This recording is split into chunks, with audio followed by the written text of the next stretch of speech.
출애굽이라고 보통 알고 있죠. 엑소더스라 그러는데 하나님께서 고생하는 300만 명의 이스라엘 사람들을 이집트 땅에서 구출해내는 아주 엄청난 드라마였습니다. 그 300만 명을 인도했던 딜리버러, 인도자가 모세였죠. 모세가 이제 십계명 돌판을 받으러 산에 올라갑니다. 그 산 이름이 뭐죠? 신의 산입니다. 신의 산 혹은 호렙산이라고도 합니다. 신의 산은 여러분들이 갖고 계시는 성경 지도라든지 그리고 책들을 보시면 반도가 이렇게 밑에 역삼각형으로 되어 있는데 끄트머리 있는 시나이 반도에 있다고 보통 다 그림이 그려져 있는데 가짜입니다.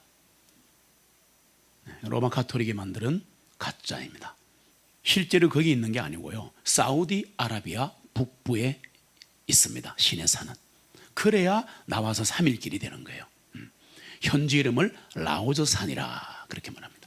지금 말씀드린 것에 대해서 궁금하신 분들은 뜰기나무라는 책을 사보시면 됩니다. 1, 2가 나와 있습니다. 굉장히 재밌습니다.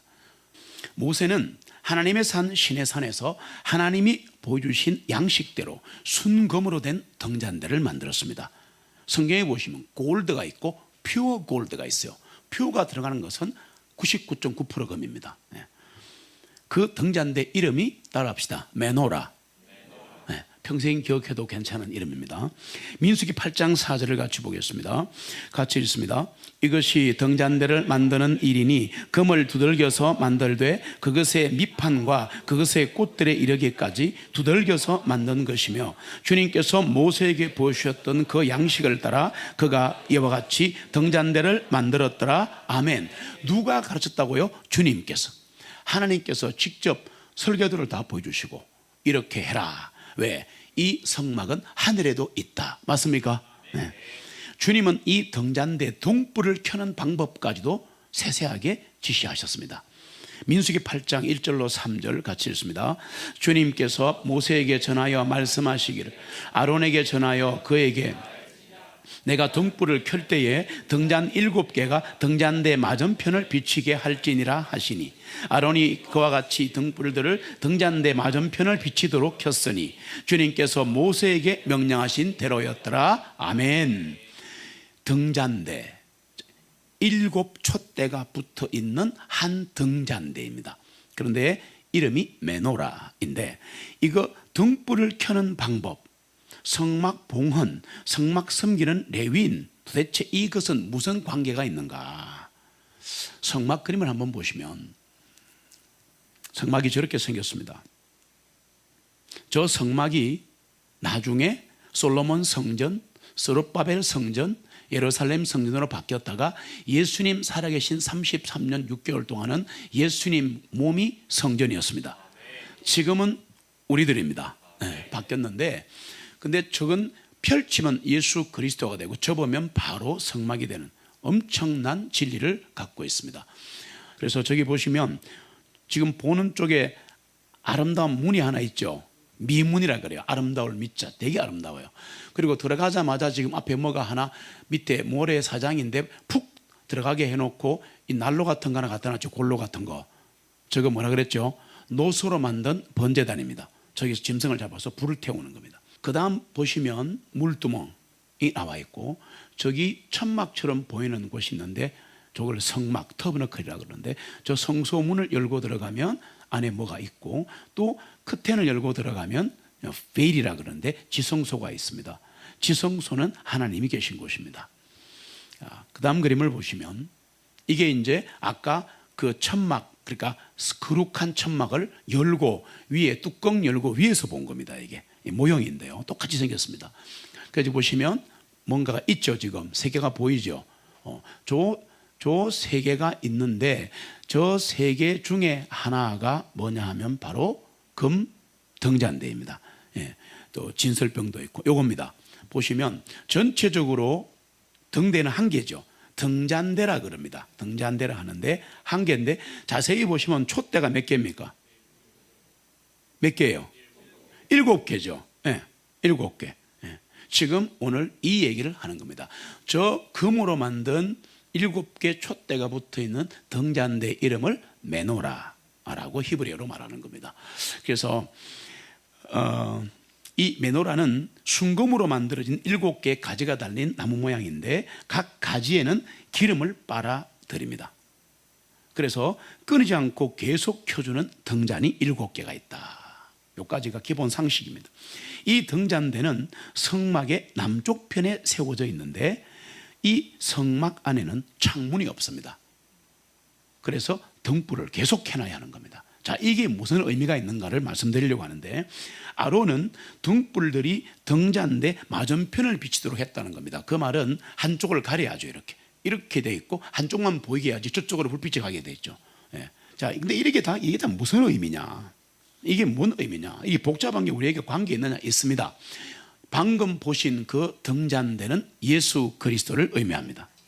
그리고 7 등잔 촛불 있죠. 이것은 구원 얻은 성도들의 모습이죠. 우리들의 모습을 보여주는 겁니다. 그래서 등잔대 7가지는 가지가 이렇게 있잖아요. 이렇게 등잔대가 있으면 가지가 이렇게 뻗어 있잖아요. 이렇게 뻗어서 위에 촛대가 있지 않습니까? 이렇게 연결된 가지는 예수 그리스도와 하나가 된 그리스도인을 상징하는 겁니다. 네, 우리는 주님과 하나가 되었다. 7은 성경에서 볼 때 완전 숫자이기 때문에 해상 사람들도 럭키 세븐이라고 합니다. 맞습니다. 행운의 숫자 맞습니다. 복된 숫자입니다. 완전 숫자입니다. 퍼펙트 넘버입니다. 3 플러스 4가 7이잖아요. 3은 하늘의 숫자입니다. 성부, 성자, 성령님을 나타내는 겁니다. 그 다음에 4는 이 땅의 숫자를 나타내는데 동서남북을 나타냅니다. 동서남북 아브라함이 말하죠. 그리고 하나님이 말씀하시고 다 하잖아요. 동서남북을 얘기합니다. 동서남북을 영어로 하면 뭐가 되죠? 영어로 NEWS입니다. 무슨 말이냐니까 N North, E East, W West, S South, 동서남북인데 이거 합치면 NEWS 뉴스가 됩니다. 놀랍죠? 뉴스가 됩니다. 세상에 수많은 뉴스가 있는데 그중에 굿 뉴스가 복음이에요. 네, 하나님은 다 깔아놓은 거예요. 다 깔아놓은 거예요. 성경에 나오는 7교회, 7별, 7비유, 7영, 7등잔 등 7이 나오는 것은 완전을 나타낸다. 퍼펙트를 나타낸다. 이것은 예수 그리스도와 연합된 그리스도인은 완전하다는 뜻입니다. 즉 완전한 교회를 의미합니다. 여러분, 우리는 불완전하지만 우리가 모인 교회는 완전한 거예요. 이거 엄청난 진리입니다. 여기서 메노라 그림을 상세히 보시면 아까 그 촛대 보셨잖아요. 이거는 지금 이제 분해해서 한 건데 자세히 보시면 밑에 있고 이게 밑에 기름이 있어요. 올라와서 저 가지로 다 올라갑니다. 올라가면 불이 켜져 있죠. 불이 켜져 있는데 잘 안 보이시겠지만 저 7비가 바로 7교회를 상징하는 겁니다. 요한계시록에 뭐 있잖아요. 라오디게아 교회, 뭐 사대 교회, 무슨 에베소 교회 나오잖아요. 그러면 이거는 뭘 말하냐면은 7교회가 있다는 것은 다른 뜻이 아니고 7시대를 말하는 게 아닙니다. 요 7촛대를 하나하나 시대라고 말하는 것을 시대주의, 즉 세대주의라 말합니다. 세대주의는 이단입니다. 제가 누차 말씀드렸습니다. 쏘시면 안 됩니다. 그래서 이거는 여기서 7가지는 시대를 말하는 게 아니고 교회를 말하는데 한 시대마다 7가지 유형의 교회가 존재한다. 그런 뜻입니다. 어떤 시대든 성령 충만한 교회가 있고 어떤 시대든 타락한 교회가 있다는 것을 보여주는 겁니다. 그러나 2단 교회만 아니라면 그리스도께 붙어 있는 거죠. 놀라운 진리를 보여주는 메노라입니다. 이 등잔대는 순금으로 만들었는데 순금은 뭐냐? 항상 제가 말씀드렸습니다. 은과 금은 내 것이라. 주님의 것입니다. 그래서 이 순금은 흠없고 죄 없으신 예수 그리스도를 나타냅니다. 그래서 금으로 만드는 거예요. 왜 우리가 그렇게 금을 좋아하고 금반지하고 금괴를 사놓고 막 금으로 칠갑을 하냐 그러니까 골드란 자체가 바로 신성을 나타내고 예수 그리스도를 나타내기 때문에 왕들은 전부 다 금관서잖아요.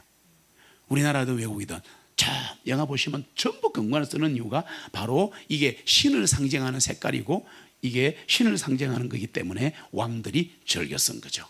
그렇게 된 겁니다. 그러니까 이 세상의 왕국에도 하나님의 왕국에 수많은 그림자가 투영되어 있다. 그걸 이해하셔야 됩니다. 순금이라는 것은 맑고 깨끗하고 귀하고 빛난다는 뜻인데, 이 순금은 뭐냐? 영원히 변치 않는 예수님의 속성을 의미한다. 주님이 변하시면 우리의 신앙은 끝입니다. 사람은 변하는데 예수님은 변하지 않으십니다. 그걸 보여주는 게 순금이다, 그 말이에요. 예수 그리스도는 어제나 오늘이나 동일하십니다. 이 등잔대는 재밌는 게 틀을 만들어 가지고, 우리 그 붕어빵 알죠? 붕어빵 만들 때 두들겨서 만듭니까? 그런 붕어빵 봤어요? 없죠? 붕어빵은 어떻게 해요? 틀.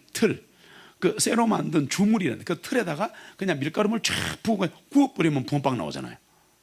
그런데 이 등잔대는 그런 식으로 안 만들었다. 망치로 두들겨서 만들었다는 얘기입니다. 자, 이게 무슨 말이냐? 이 성막에서 긍휼의 자리와 함께 쳐서 만든 게 등잔대입니다. 그러니까 등잔대도 이렇게 망치로 쳐서 만들고 이렇게 만들고 긍휼의 자리도 이렇게 만들었다. 이게 뭐냐? 예수 그리스도의 고통과 고난을 상징하는 겁니다. 두들겨 맞으셨잖아요. 그래서 예수님은 고난을 받으셨다. 살이 터지고 뼈가 드러나는 120대의 채찍을 맞으셨고 영혼과 육신이 처절하게 고통을 십자가에서 당했습니다.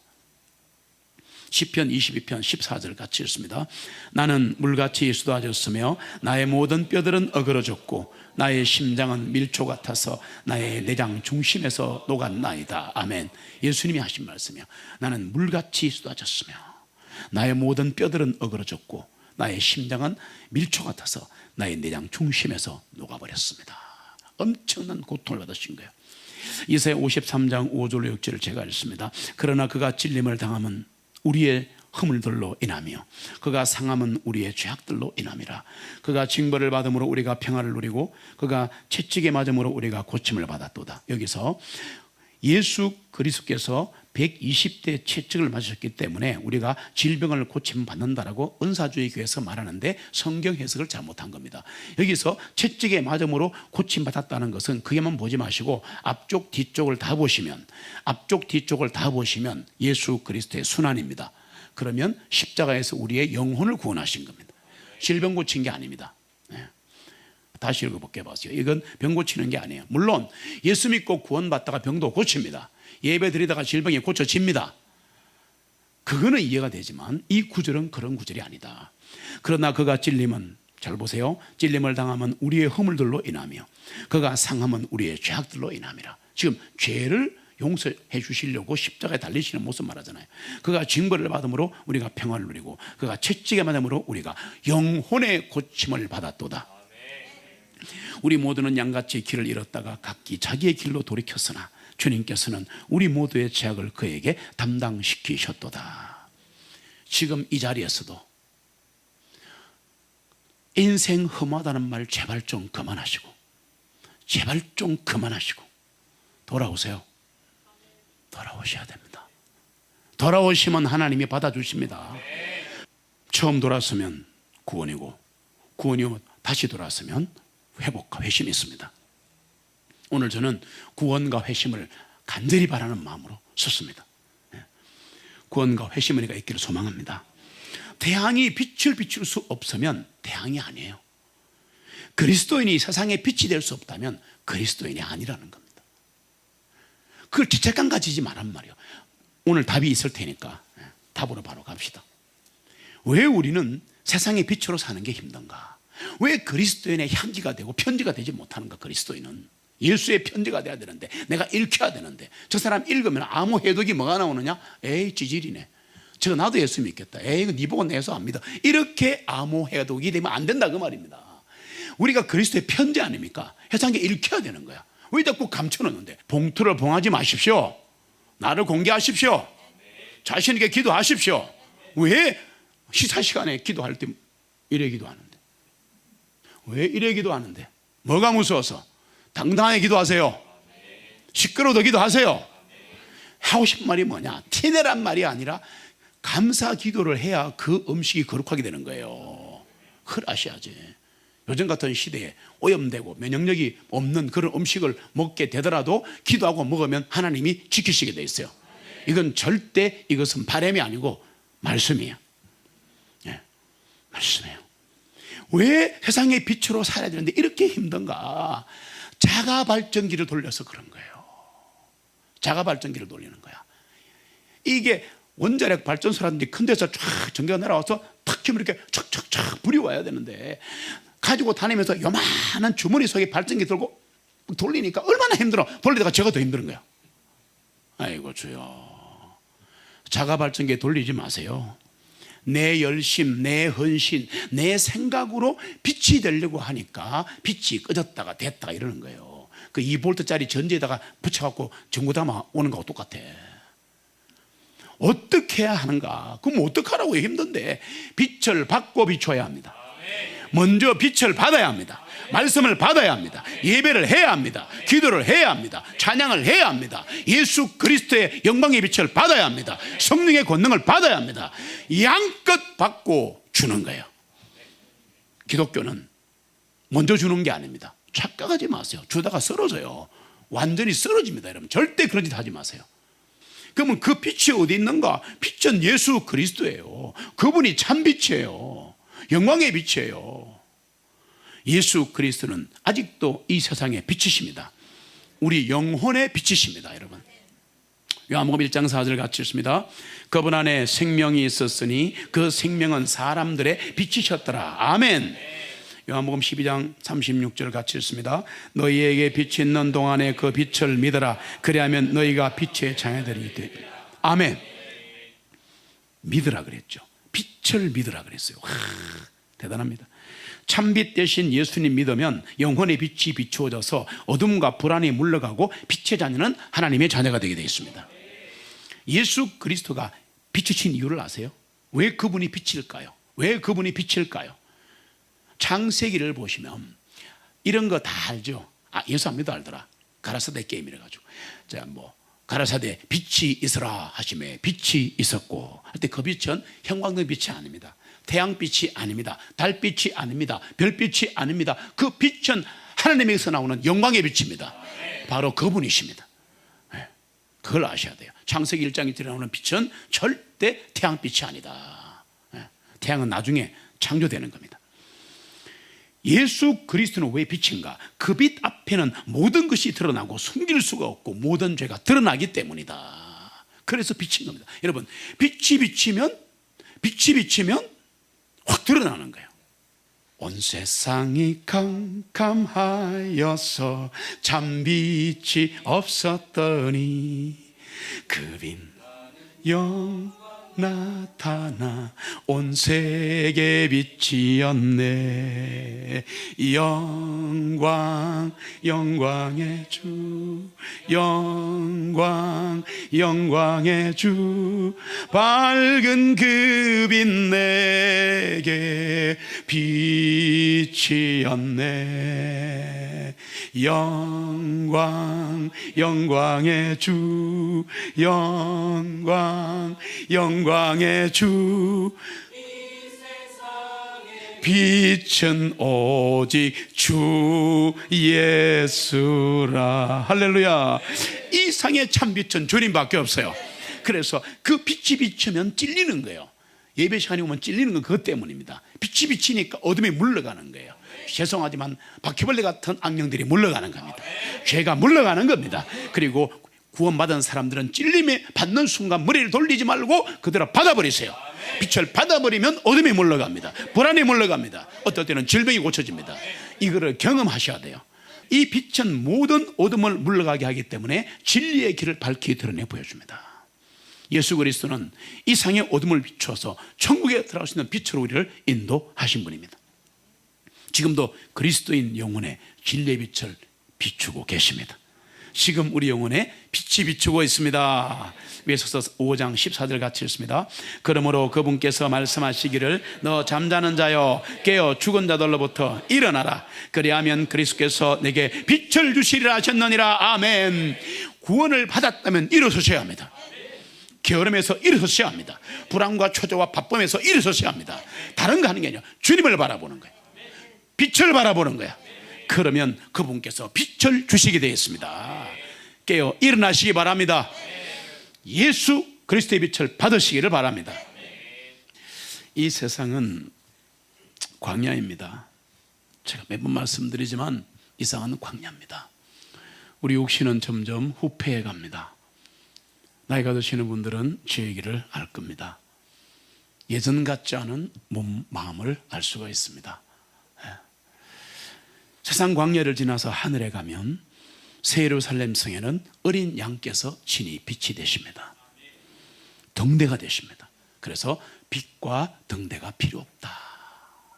필요 없다.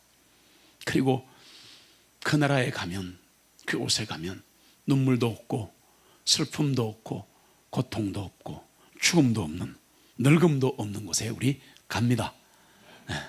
우리는 그날을 기다리며 살아가죠. 이것을 복된 소망이라 그렇게 말합니다. 그런데 이 세상은 공중 권세를 잡은 사단이 있습니다. 악한 영들이 수도 없이 많습니다. 사망과 흑암의 세계입니다. 모든 그리스도인은 반드시 등대의 빛을 따라 하나님의 인도하심을 받아야 합니다. 주님은 우리의 빛이시고 주님의 말씀은 우리 발등에 등불이고 행로의 빛이라 하셨습니다. 여러분, 주님도 따라가고 말씀도 따라가야 돼요. 시편 119편 105절 같이 있습니다.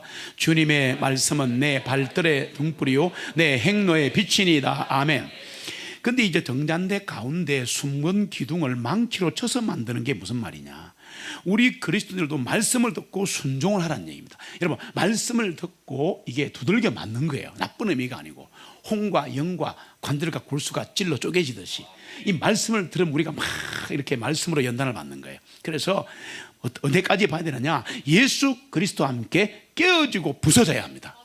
그래야 주님의 모습으로 변화되어 가는 겁니다. 그가 하러 오는 거예요. 질그릇이 깨어져야 내 안에 예수 그리스도가 보이는 겁니다. 이 싸움하러 오는 거예요. 매번. 기억하십시오. 내 자신의 자아가 깨어지지 않으면 등잔꽃을 피울 수 없고 예수 그리스도의 빛을 비출 수가 없어요. 내가 꽉 차 있으면 잘 보세요. 나는 유리가 돼버려요. 유리가 돼버리는 거야. 그럼 막 현란하게 빛을 발사하는 것 같지만 정신이 하나도 없어요. 바빴다가 아팠다가 슬펐다가 막 난립니다. 이게 등잔대가 돼야 돼요. 그리고 한 곳을 가리고 한쪽만 탁 비추듯이 우리의 빛은 세상을 비춰야 됩니다. 예수님의 핏값으로 은혜로 구원받은 성도들은 이 세상을 향한 빛을 내기 전에 잘 들으세요. 예수 그리스도를 향해 빛을 발해야 합니다. 그게 무슨 말입니까? 주님께서 빛을 주신다면서 예, 은혜 주십니다. 그런데 우리가 받은 은혜를 세상 사람에게 먼저 쏟지 마세요. 그렇게 하는 거 아닙니다. 받은 바 은혜가 있으면 하나님께 먼저 쏟아야 합니다. 이것을 우리가 헌신이라 헌상이라 그렇게 말하는 거예요. 그게 먼저입니다. 은혜를 받았습니다. 빛을 받았습니다. 오케이. 그러면 이 빛을 바로 세상을 향해 쏘는 게 아닙니다, 여러분. 그게 아닙니다. 왜 성막 안에 등잔대의 촛불이 한쪽이 가려져서 여기서 비치는데 저쪽 벽면을 향하게 했을까? 빛이. 그걸 이해하셔야 됩니다. 이걸 이해하셔야 교회가 무엇인지 알 수가 있어요. 신앙이란 하나님이 누구신지 내가 누구인지 교회가 무엇인지 알아가야 합니다. 그래야 진짜 신앙인이 되는 거예요. 아니면 방향이 없이 막 흔들립니다. 왜 그렇게 해야 되느냐? 이 세상을 비추기 전에 예수 그리스도를 향해서 보석처럼 빛나야 합니다. 할렐루야. 그렇게 빛나고 있을 때 주님께서 명령을 하십니다. 말씀을 통해 성령님을 통해 아니면 신실한 그리스도인의 입을 통해 이렇게 말씀 선포를 통해 갑자기 뭐가 옵니다. 맞습니까? 저 형제를 도와라. 할렐루야. 이 일을 해라. 그러면 무조건 아멘 하고 하는 거야. 그럴 때 이 세상을 향해서도 빛을 발할 수 있다. 그리스도인은 참 생명이신 예수 그리스도를 향해 등잔 빛으로서 등불을 켜야 합니다. 그런 다음에 이 세상을 향해 빛을 비추는데 빛의 역할을 감당하려고 그러면 예수 그리스도의 권능이 주어져야 합니다. 성령의 부으심이 있어야 합니다. 그래서 예배를 봐야 되고 말씀을 들어야 하고 형제끼리 사랑해야 되는 거예요. 그게 하나님이 계시는 거예요. 서로 사랑하라. 그러면 너희들이 내 제자인 줄을 세상 사람들이 알리라. 내 명령을 지켜라. 그러면 네가 나를 사랑하는 줄 내가 알노라. 성경에 답이 다 있는데, 성경에 답이 다 있는데, 주님은 우리의 등불이 계속 타도록 하시고 우리의 어둠을 빛으로 바꿔주시는 분입니다. 시편 18편 28절에 놀라운 말씀이 나옵니다. 같이 읽습니다. 이는 주님께서 나의 등불을 켜시고 주 나의 하나님께서 내 어둠을 밝히실 것이며, 아멘. 주님께서 나의 등불을 켜시는 겁니다. 그래야 타오르는 겁니다. 주 하나님께서 내 어둠을 밝히시는 겁니다. 뭐로? 말씀으로, 성령님으로. 교회된 우리 그리스도인은 이 세상을 비추기 전에 예수님에게 먼저 우리를 비춰야 합니다. 그리고 나서 세상의 빛과 등불이 되어야 합니다. 에베소서 5장 8절로 9절 같이 읽습니다. 이는 너희가 한때는 어둠이었으나 이제는 주님 안에서 빛이기 때문이라. 잠깐만요. 너희가 한때는 어둠의 세상을 살았는데 지금은 누구 안에서 빛이라고요? 주님 안에서 빛인 거야. 주님 안에서 빛이 되어야 세상의 빛이 될 수 있다.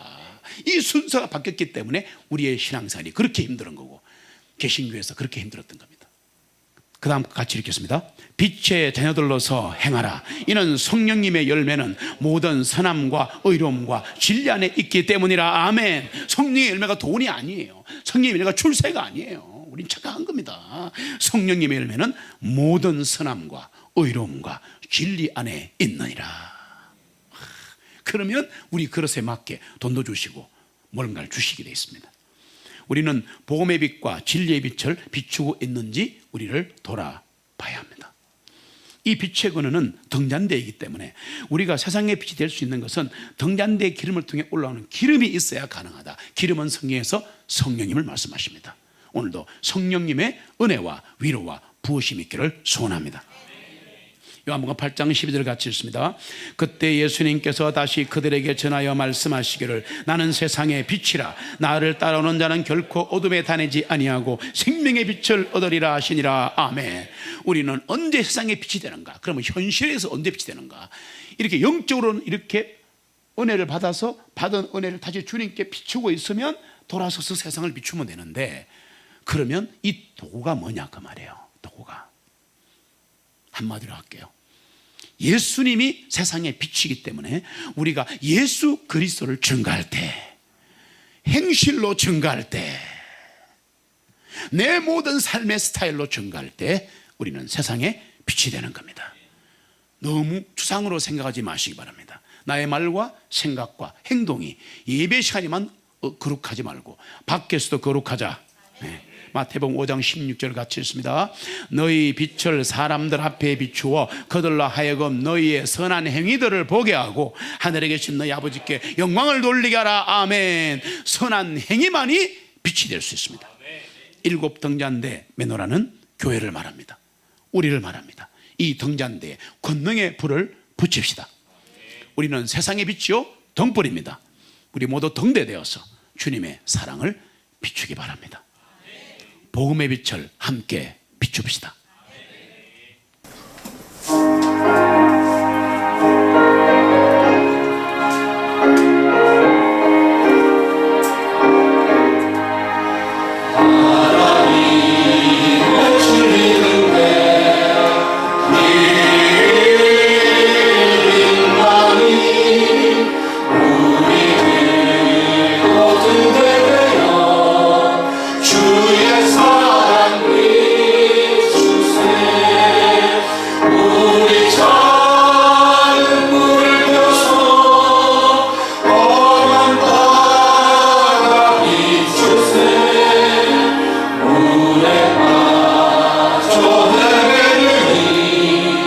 건져내어 살리세 죄의